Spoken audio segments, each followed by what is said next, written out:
কাবাব দিয়ে মজার একটা স্যান্ডউইচ করে দেখাবো আজকে। আশা করি আপনাদের ভালো লাগবে। আর এই স্যান্ডউইচটা খেতে খুবই মজা হয়। কাবাবের রেসিপিটা কিন্তু আমার চ্যানেলে অলরেডি দেওয়া আছে এবং পেজেও দেওয়া আছে, চ্যানেল দেখে আসতে পারেন। এখানে এখন আমি একটু ডিম ভেজে নিচ্ছি, আর এই ভাজা ডিমটাই কিন্তু আমি পুরের মধ্যে দিব। তো এগুলোকে সাইড করে নিচ্ছি ভেজে।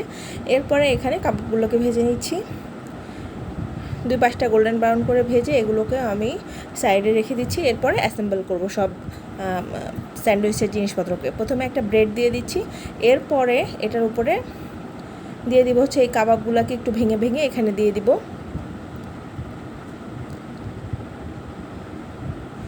তো এখন এখানে যে ডিমটা ভেজে রাখছিলাম সেটা দিয়ে দিচ্ছি। এরপরে দিয়ে দিব হচ্ছে চিজটা চাইলে আপনারা বেশি করে ইউজ করতে পারেন, আমি আমার পছন্দ অনুযায়ী ইউজ করেছি। আর আমি স্লাইস চিজ ইউজ করছি, আপনারা ভিডিওতে দেখতেই পাচ্ছেন।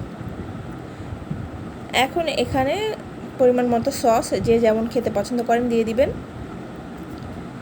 এরপরে এখানে অ্যাড করে দিব হচ্ছে শসা স্লাইস, পাতলা করে স্লাইস করে দিয়ে দিচ্ছি। এখানে কিন্তু আপনারা টমেটোও দিতে পারেন, আর আমি কিন্তু পেঁয়াজটাও ইউজ করেছি, কিন্তু ভিডিওতে নেওয়া হয়নি আর কি, আমি মুখে বলে দিলাম।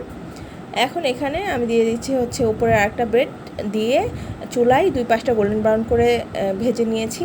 আপনারা চাইলে কিন্তু এটা স্যান্ডউইচ মেকারে দিয়েও করতে পারেন, তাহলেও কিন্তু হবে। এরপরে কেটে সার্ভ করলেই রেডি হয়ে যাবে মজার একটা নাস্তা এবং খুবই হেলদি।